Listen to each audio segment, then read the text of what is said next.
Assalamualaikum warahmatullahi wabarakatuh. Saya Wisda Milenia Salsabila Putri dengan NIM 2203018130065 dari kelompok 4 PPIGK. Oke, kali ini kita akan membahas terkait gizi seimbang pada ibu hamil. Hai Bunda, jadi apa sih itu kehamilan? Kehamilan merupakan masa kritis di mana gizi ibu yang baik adalah faktor penting untuk mempengaruhi kesehatan ibu dan anak. Ibu hamil bukan hanya harus dapat memenuhi kebutuhan zat gizi untuk dirinya sendiri, melainkan juga untuk janin yang dikandungnya. Kehamilan ini merupakan awal dari periode emas dari kehidupan bayi nantinya.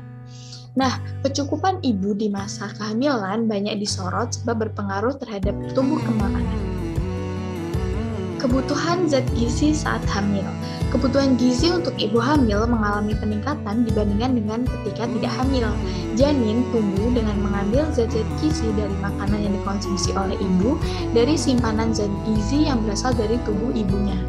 Kebutuhan akan bertambah sekitar 180 kilokalori dari kebutuhan sebelum hamil, atau setara dengan 2 butir telur ayam rebus, atau 3,5 keping biskuit ukuran besar, atau 1 gelas susu sapi segar. Saat memasuki trimester 2 dan 3, kebutuhan energi ibu hamil mengalami peningkatan, yaitu memerlukan kebutuhan sebesar 300 kilokalori yang ditambahkan dari kebutuhan normal, yaitu disetarakan dengan 1 gelas bubur kacang hijau ukuran 200 ml dan 1 butir telur ayam rebus. Demikian juga dengan kebutuhan protein lemak, vitamin, dan mineral yang akan meningkat selama kehamilan. Lalu gizi seimbang. Gizi seimbang adalah susunan makanan sehari-hari yang mengandung zat gizi dalam jenis dan jumlah yang sesuai dengan kebutuhan tubuh, dengan memperhatikan prinsip keanekaragaman pangan atau variasi makanan, kemudian aktivitas fisik, kebersihan, dan berat badan ideal. Jangan lupa untuk minum air putih minimal 8 gelas per hari. Prinsip pedoman gizi seimbang untuk ibu hamil. Yang pertama yaitu karbohidrat. Karbohidrat adalah zat gizi makro yang meliputi gula, pati, dan serat. Berperan penting untuk menambah berat badan janin dan mendukung tumbuh kembangnya dalam kandungan. Kebutuhan karbohidrat sekitar 50 hingga 60% dari total energi. Sumber dari karbohidrat seperti sereal, singkong, dan ubi jalar, roti, nasi, jagung, dan juga pasta. Kemudian adalah protein. Protein merupakan komponen yang penting untuk pembentukan sel-sel tubuh, pengembangan jaringan termasuk untuk pembentukan plasenta. Kebutuhan protein untuk ibu hamil sekitar 17 gram per hari. Sumber protein biasanya adalah dari protein hewani dan nabati, seperti tahu, kacang, ikan, susu, daging, telur, yogurt, dan lain-lain. Kemudian adalah lemak. Lemak merupakan zat gizi penting yang berperan pada perkembangan janin dan pertumbuhan awal pasca lahir. Kebutuhan lemak sebesar 25% dari kebutuhan energi. Asam lemak omega 3 (DHA) penting untuk perkembangan dan fungsi saraf janin selama kehamilan.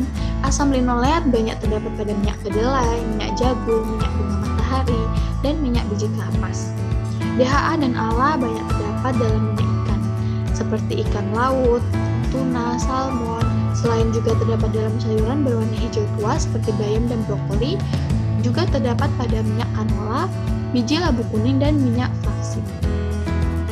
Kemudian adalah vitamin dan mineral. Vitamin membantu berbagai proses dalam tubuh seperti pembelahan dan pembentukan sel-sel baru. Mineral berperan dalam berbagai tahap proses metabolisme dalam tubuh, termasuk pembentukan sel darah merah serta pertumbuhan tulang dan gigi. Nah, ini beberapa vitamin dan mineral yang akan kita bahas, yaitu vitamin A. Vitamin A ini berfungsi untuk meningkatkan pertumbuhan dan kesehatan sel serta jaringan janin. Kemudian ada vitamin B, seperti tiamin, riboflavin, dan niacin ini berfungsi untuk membantu metabolisme energi. Sedangkan pada vitamin B6 untuk membantu protein dalam membentuk sel-sel baru. Kemudian ada vitamin C. Vitamin C ini berfungsi untuk membantu penyerapan zat besi yang berasal dari makanan nabati. Kemudian ada vitamin D yang berfungsi untuk membantu penyerapan kalsium. Lalu ada mineral, yang pertama adalah zat besi. Zat besi sangat penting untuk pembentukan sel darah merah. Kemudian ada yodium dan seng, berfungsi untuk pertumbuhan. Kemudian ada kalsium, berfungsi untuk pertumbuhan tulang dan gigi. Prinsip pedoman gizi seimbang untuk ibu hamil yang terakhir adalah air.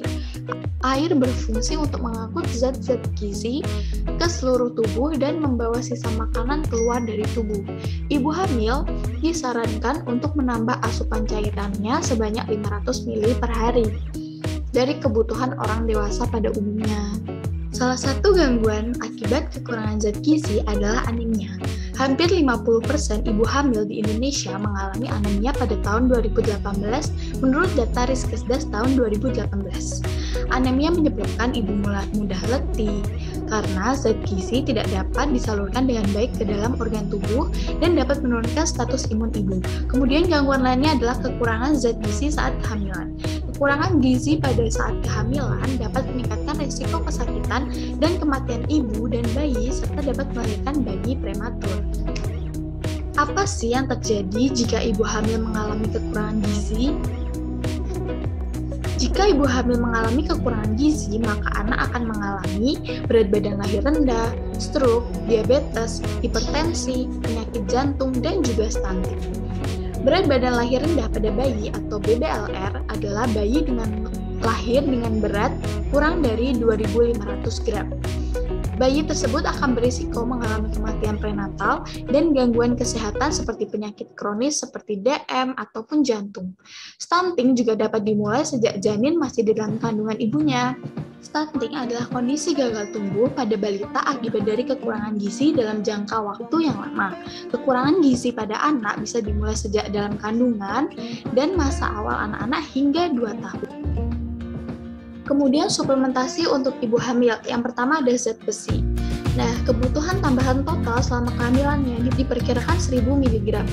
Bahan makanan sumber zat besi yang terbaik adalah makanan yang berasal dari sumber hewani dan nabati. Sumber zat besi nabati ini agar dapat diserap dengan baik harus dikonsumsi bersama-sama dengan sumber protein hewani atau bersamaan dengan sumber vitamin C. Sumber hewani seperti daging dan hati, sementara zat besi yang berasal dari makanan nabati, misalnya serealia, kacang-kacangan, dan sayuran hijau.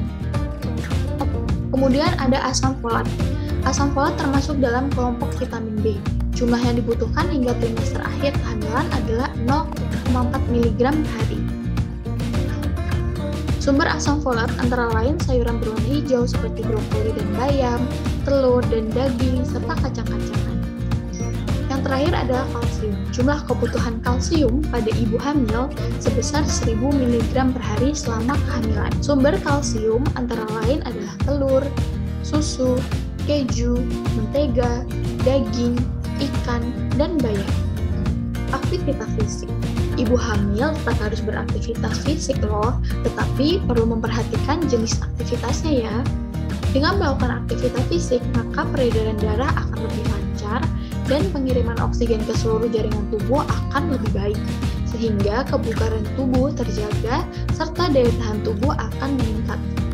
Beberapa aktivitas fisik yang dapat dilakukan ibu hamil, contohnya adalah jalan santai, senam hamil, dan berenang. Kemudian penambahan berat badan pada ibu hamil. Penambahan berat badan merupakan salah satu indikator atau tanda apakah janin berkembang dengan baik atau tidak, atau menjadi tanda juga apakah ibu hamil mengkonsumsi makanan yang cukup. Oleh karena itu, penambahan berat badan selama hamil perlu untuk dipantau. Pada trimester pertama, biasanya penambahan berat badan sekitar 1 hingga 2,5 kg. Pada trimester pertama ini, penting terdapat peningkatan berat badan karena terjadinya pembentukan dan pertumbuhan otak, syaraf, jantung, dan organ-organ reproduksi janin. Pada saat yang sama, kemungkinan nafsu makan ibu akan berkurang karena mual dan muntah. Tidak heran jika kenaikan bobot ibu pada trimester pertama tidak terlalu banyak ya, Moms. Kemudian pada trimester kedua biasanya kenaikan berat badan yaitu sekitar 5 kg. Pada trimester kedua nafsu makan ibu biasanya pulih, sehingga berat badan meningkat rata-rata 0,35 sampai 0,4 kg per minggu. Pertumbuhan janin pun menjadi lebih pesat.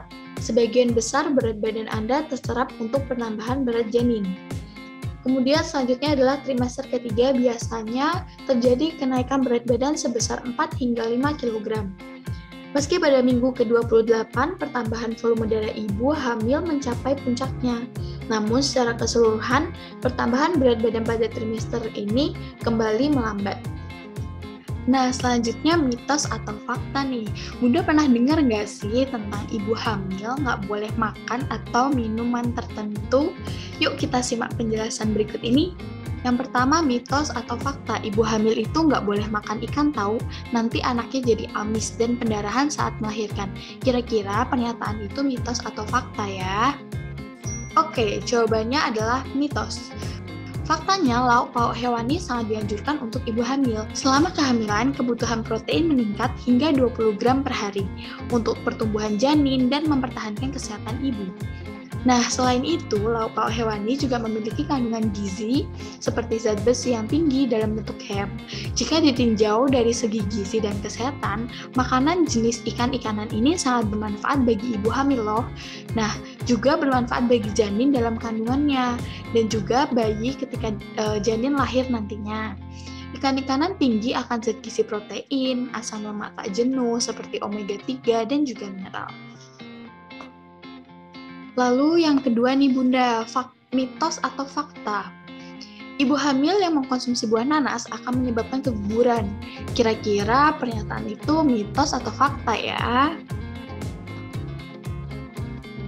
Pernyataan tersebut adalah mitos. Faktanya, buah nanas mengandung enzim bromelin yang dapat menstimulasi pengeluaran prostaglandin. Kadar prostaglandin yang meningkat dapat menyebabkan stimulasi kontraksi pada uterus.